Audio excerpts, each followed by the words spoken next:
Many people believe that if you just keep doing something for long enough, one day you'll automatically become a huge expert in it. That sounds right, doesn't it? But the truth is not that simple. Think about it, if someone plays cricket every day for 10 years, will they automatically become the next superstar? No. Because just doing something over and over, and actually learning the right way, are two completely different things. Imagine you have a bicycle. You ride it every day on the exact same road. Over time, you'll get faster on that road. But if you suddenly need to ride on a steep mountain road, chances are you'll fall off. Why? Because you always chose the easy, familiar path. You never put yourself into a new challenge. And this same idea applies to every skill in life. Often, people are incredibly busy, but they never actually improve. They work all day long, yet years later, they're standing in almost the same place. From the outside, it looks like they've worked so hard. But if you look closer, they were just repeating the same thing over and over again. Let me put it simply. If a child solves the same 5 easy maths questions every day, the ones they already know, will they become a genius? Absolutely not.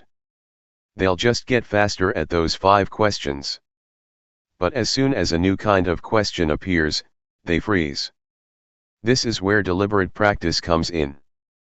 Deliberate practice means intentionally going to the place where you struggle. It means working on the very thing you are weak at. It means grabbing hold of the mistake you keep making.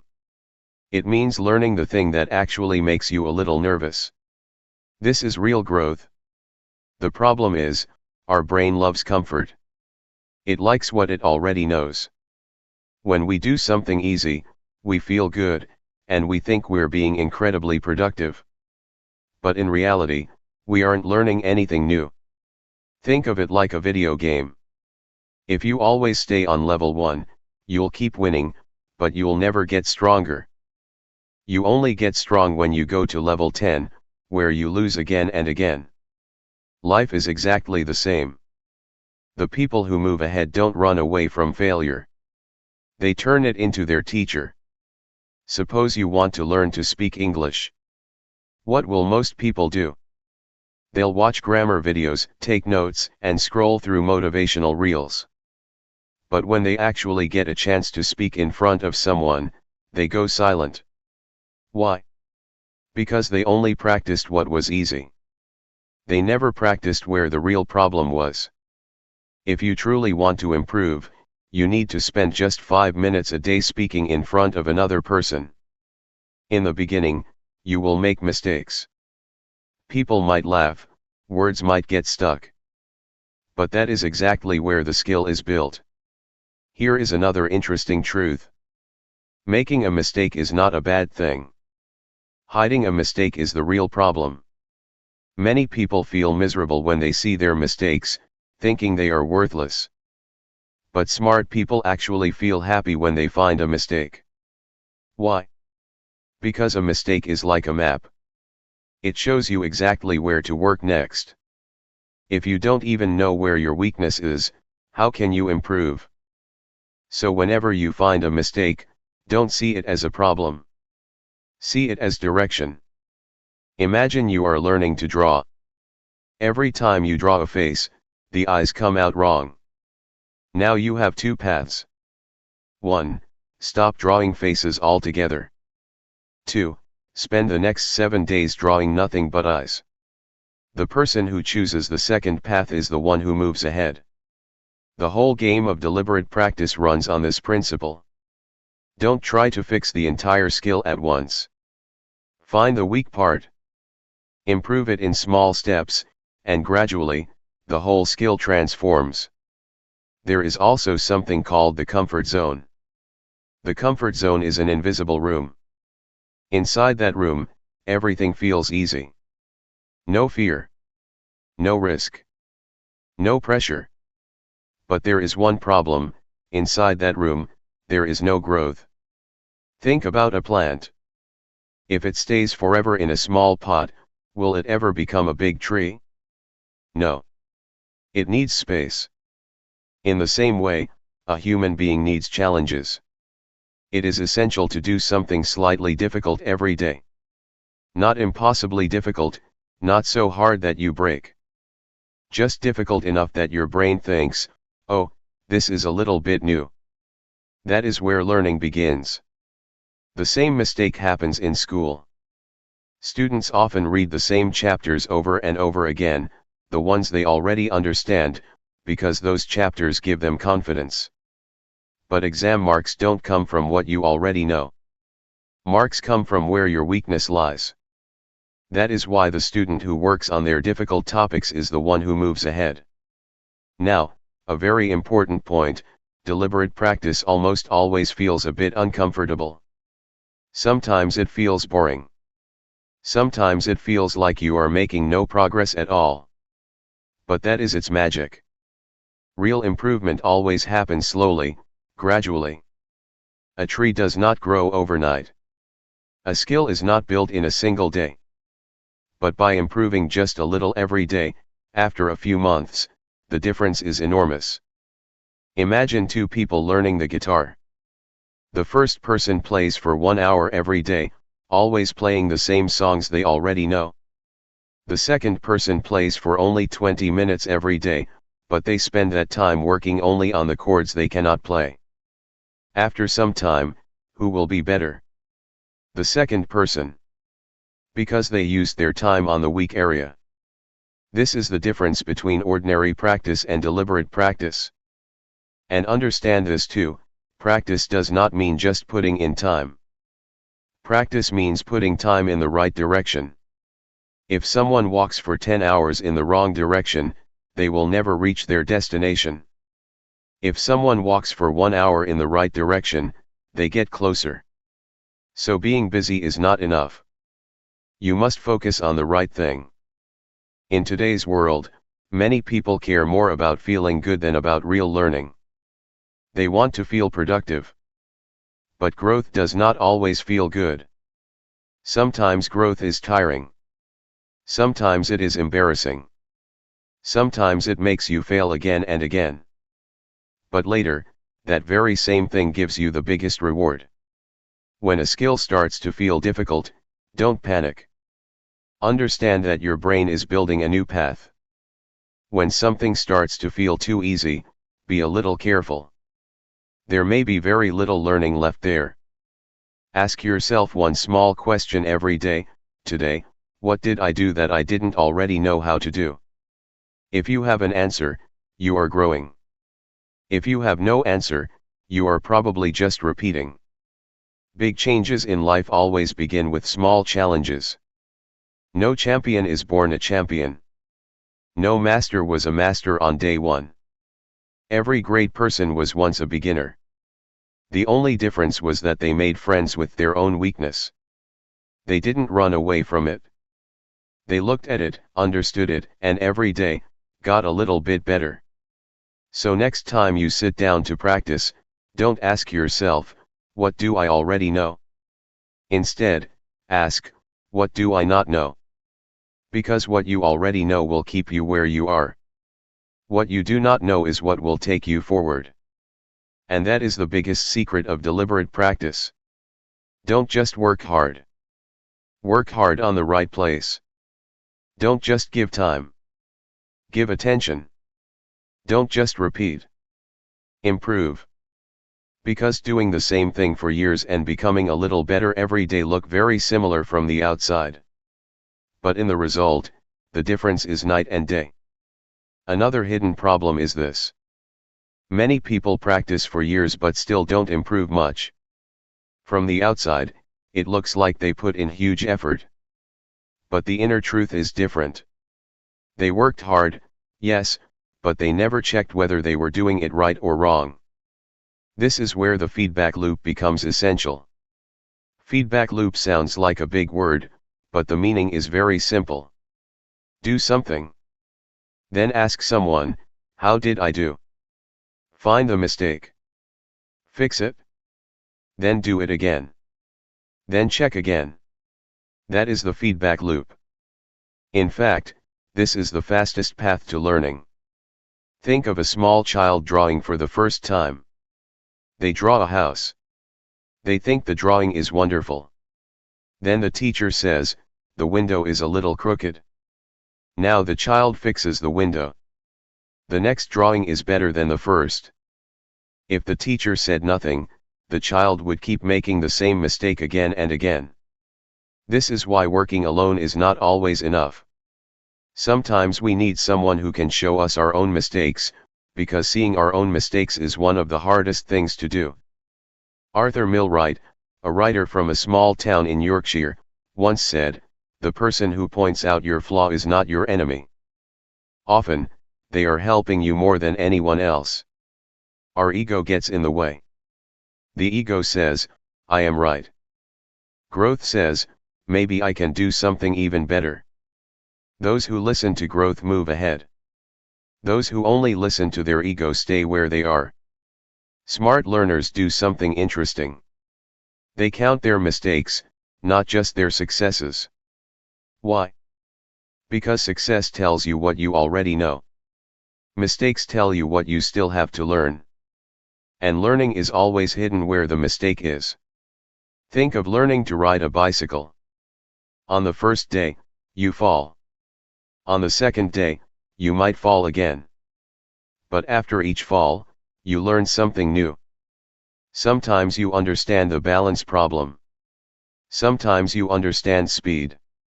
Sometimes you understand how to turn. If you try to learn from every fall, you learn quickly. If you only feel sad about falling, learning becomes slow. That is why failure is not as important as the feedback you get from it. Failure is just the result. Feedback is the real teacher. Today, the internet has made this work much easier. In the past, finding a mentor was difficult. Now, experts from around the world are available online. You can post your work in a community, and people can tell you what is good and what needs improvement. Sometimes a complete stranger will tell you something that saves you months of hard work. That is why smart learners are always searching for feedback. They don't just practice. They also correct. Because without correction, practice has very little benefit. Think about it. If a child writes the same wrong spelling every day, what happens after 1 month? The wrong spelling becomes a habit. Then fixing it becomes much harder. This is why practice does not always lead to improvement. Sometimes, practice strengthens the wrong thing. Whatever you do repeatedly, your brain makes permanent. Your brain does not check whether the thing is right or wrong. It simply saves what is repeated. So if you are repeating a mistake, your brain starts to treat it as a skill. This is a real danger. That is why experts review their work again and again. They look back, ask questions, take advice, watch their own recordings, and analyze their results. Because they know that improvement does not come from blind practice. It comes from seeing and correcting. Now, let's talk about timing and environment. When we see a very successful person, most people only notice the hard work. They think, he worked day and night, so he moved ahead. Hard work is part of the story, but it is not the whole story. Two things often stay hidden: timing and environment. Imagine you plant a mango tree. If you plant it in the right season, with good soil, water, and sunlight, it grows fast. But if you plant the same seed in the wrong season, in rocky ground, it struggles. The seed is the same. The plant is the same. The effort is the same. But the result is different. Why? Because the environment is different. The same is true for human beings. Two people can work equally hard, but one moves far ahead while the other stays behind. People think the first one had some magic. But often, there is no magic. There is just the right time and the right environment. Consider a village where the internet has just arrived for the first time. Only 2 or 3 people know how to use it. If a child starts learning the internet at that moment, they can quickly become the best in the village. But if that same child starts 15 years later, when everyone is already an expert, the competition is enormous. The skill is the same. The learner is the same. But time has changed, and the game has changed with it. That is the power of timing. Every few years, a new trend appears in the world. First, radio was big. Then television. Then the internet. Then social media. Now, artificial intelligence and digital tools are rising. At the beginning of every new trend, very few people take it seriously. Most people ignore it or make fun of it. But a few people recognize early which direction the future is moving. Those are the people who benefit the most. Think of an empty field. No one has arrived yet. You arrive first. Now the whole field is yours. You can practice comfortably, build your name, create your space. But if thousands of people are already there, you have to work much harder just to find room. The same is true for a new trend. Early on, the field is empty. Later, the crowd arrives. The one who arrives early has a hidden advantage. Now, about environment. Environment means the world around you. The people you live with. What you see. What you hear. What you learn. What kind of conversations happen around you every day. All of this shapes your thinking. If a child grows up in a home where people are always talking about new ideas, asking questions, and reading books, that child's mind gradually becomes like that. If another child grows up where no one wants to learn anything new, where people say, "What's the point?" Every time a new idea appears, that child's mind also becomes like that. This is the power of environment. We often think we are completely independent, but the people around us change us more than we realize. The good news is that today, environment is not limited to your town or your house. With the internet, you can follow experts from anywhere in the world. You can join communities that share your interests. You can learn almost any skill. That means even if you don't have the right people around you physically, you can build a learning environment online. This is one of the biggest opportunities of our time. When a new trend appears, most people think it is too small or temporary. But curious people start exploring it anyway. They don't become experts on the first day. They simply begin learning. That is when their lead starts to build. Let's also clear up a famous idea, the 10,000-hour rule. Many people believe this is a magic formula. As if you just complete 10,000 hours and automatically become an expert. But the real world is not that simple. If someone told you that every child grows to exactly 5 feet tall, would you believe that? No. Some are 4 feet. Some are 5. Some are 6. An average is one thing, but reality is another. The same is true for the 10,000-hour rule. It is not a magic number. It is not a gate pass. Skill does not grow like a calculator. It grows like a plant. Slowly. Little by little. Sometimes fast, sometimes slow. And every skill has its own growth pattern. Imagine 2 children. One is learning to swim. The other is learning to design a beautiful house. Will they both take the same amount of time? Not at all. Because the difficulty of each skill is different. One skill has fewer things to learn. The other skill has many deep things to understand. That is why every skill has a different learning time. Some skills are like small puzzles. Some skills are like huge forests. The path is different for each. The biggest mistake is when people focus on hours instead of the skill itself. They say, "I have done 500 hours, or I have done 3,000 hours. But the real question is not how many hours. The real question is what did you learn in those hours?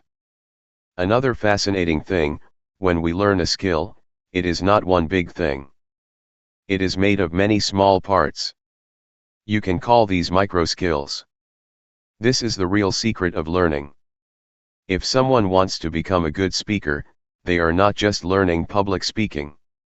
They are learning many small things: speaking clearly, building confidence, telling a story, engaging the audience, using pauses, controlling the voice, making eye contact. Each of these is a separate micro skill. When all of these parts become strong, the whole skill becomes strong. But most people try to lift the entire building at once, and they get overwhelmed. Smart people don't lift the building. They lay one brick at a time. Slowly, the building builds itself. This method works for everything. If you want to learn writing, don't just dream of becoming a writer. Look at what writing is made of: thinking of an idea, using simple language, grabbing attention, creating a flow of sentences, showing emotion.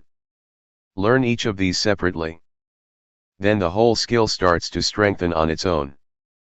Many people give up because the goal looks too far away. They hear that becoming an expert takes thousands of hours, and their heart sinks. But if that same person focuses only on the very next small skill, the work suddenly feels easier. The brain likes small targets. It likes to know what the next step is. When the next step is clear, taking action becomes much easier. Now, let's talk about what keeps us going for the long term. Many people think success is just about discipline. Just keep pushing yourself, whether you feel like it or not. That works for a few days or weeks. But after some time, energy starts to fade. Work begins to feel like a burden. Excitement disappears. And eventually, the person stops. No one can do something for a very long time without feeling some meaning in it. Motivation gets you started. Habit keeps you going for a while. But to stay for years, you need something more. Your brain needs to feel that what you are doing matters. That something is being built. That something is changing. That you are moving forward. Let me explain with a simple example. Imagine you are given a large field to clean. You work hard all day. You come back the next day, and the field is as dirty as before. You clean it again. The same thing happens. After a few days, what will happen? Your spirit will break, because you see your effort but you don't see any result. Now think of the opposite. You are planting a small seed. Every few days, it gets a little bigger. New leaves appear. Its shape changes slowly. Here, there is also effort. But here, progress is visible. That is why it is easier to keep going. The human brain needs to see progress. It needs to feel that its effort is producing something. When progress is visible, energy increases. When progress disappears, interest fades. This is why for any big goal, 3 specific things matter. First is autonomy. That means you feel some control. You are not just following orders like a robot. You have some freedom to make decisions. If 2 children are drawing, and one is told exactly which shape and color to use, while the other is told to draw whatever they want, who will enjoy it more? Most people would choose the second one. Because there is freedom, their own touch, their own choice. The brain loves that feeling. When we feel we are deciding for ourselves, work becomes much more interesting. So if you want to stick with a skill for a long time, add your own style. Create your own way. Add your creativity. Don't just copy and paste. The second thing is complexity. The work should not be so simple that your brain falls asleep, and not so difficult that your brain gives up. The middle level is the most interesting. A little challenge. A little puzzle. A little curiosity. If a game only requires you to press the same button again and again, you will enjoy it for 5 minutes, then get bored. But if the game has new levels, new problems, new tricks, your interest stays alive. Because your brain likes a challenge. It likes to solve things. It likes growth. When a task stretches you just a little, you stay engaged much longer. The third thing is a clear effort-reward relationship. The more effort you put in, some result should appear. The result does not have to be huge. Small is fine, but it must be visible. Your brain needs a signal that the effort was not wasted. Imagine dropping one coin into a jar every day. At first the jar is empty. Then it fills a little. Then a little more. Every day, you see the difference. That makes it easy to continue. But if the jar is invisible, and you never see any change, after a while, you won't feel like dropping coins anymore. That is why small results are so important. People often look only at the final goal. They want the big result. But a big result can take a long time, and in the meantime, the brain gets tired. That is why smart people create milestones. Small checkpoints along the way. Small wins. Small celebrations. Small progress markers. These make the whole journey easier. If someone has to read a 200-page book, and they only think about page 200, the task feels heavy. But if they think, today I will read only 10 pages, the task feels light. Then another 10. Then another 10. Slowly, the whole book is finished. That is the power of milestones. The big goal looks far away. The small goal looks near, and the brain takes action on what is near. Another point that few people understand, the brain is not a machine that can run non-stop. It is like a battery. It also needs to recharge. If you use your phone continuously and never charge it, it will turn off. If charging the phone is essential, then why not for the brain? Yet we often expect the brain never to get tired. This is a big mistake. Many people believe that sitting in a chair for a long time means doing a lot of work. But the brain does not operate on clock time. The brain operates on attention. Where there is full focus, real learning happens. Where the mind is jumping back and forth, time just passes. This is why deep work is so important. Deep work means work where your whole attention is in one place. No phone. No chats. No notifications. No switching screens. Just one task, one target, one focus. This is where real growth happens. Many people think they are good at multitasking. They listen to music, check messages, watch a video, scroll social media, and work at the same time. They think they are doing 4 things at once. But the brain does not work that way. The brain jumps very quickly from one task to another. Each jump uses a little energy. A little focus breaks. A little time is lost. Gradually, the whole system slows down. Think of a rabbit running in a straight line. It will reach quickly. But if it changes direction every 10 steps, it will take much longer. The brain is similar. Switching attention too many times scatters your power. So how long can the brain do deep work? Science and experience both show that the brain has limits. There are certain hours of the day when focus is strongest.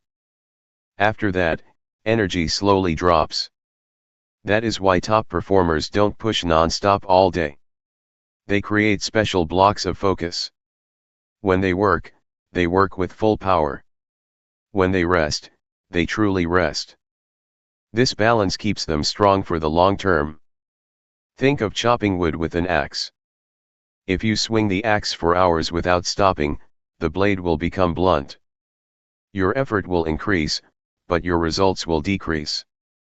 But if you stop from time to sharpen the blade, the work stays easier. Sleep and rest are the sharpening of the blade. They are not wasted time. They are part of performance. When we sleep, the brain is still working. It organizes the information from the whole day. It saves important things. It strengthens new learning. Sometimes, improvement does not come only from practice. It comes from a combination of practice and sleep. If learning is the seed, sleep is the water. Growth happens only when both are present. Have you ever faced a problem that felt impossible, and after sleeping on it, the solution appeared the next morning? That is not magic. That is your brain continuing to process in the background. Rest is not just for the body. It is for the mind. Try thinking in 90-minute focus blocks. For about 90 minutes, give your full attention to one task. No social media. No random videos. No unnecessary calls. Then take a short break. Walk a little. Drink water. Let your mind relax. Then start the next block. The advantage of this method is that your brain stays fresh. Pressure does not build up continuously. The quality of your focus remains high. Many people claim to study for 8 hours. But if you look carefully, a lot of that time is lost in daydreaming, checking the phone, or just sitting. The real focus might be very small. On the other hand, if someone works for 4 hours with complete concentration, their result can be far better. Because growth depends more on quality than on quantity. That is why deep work is valued like gold. Not every hour is equal. Some hours are very powerful.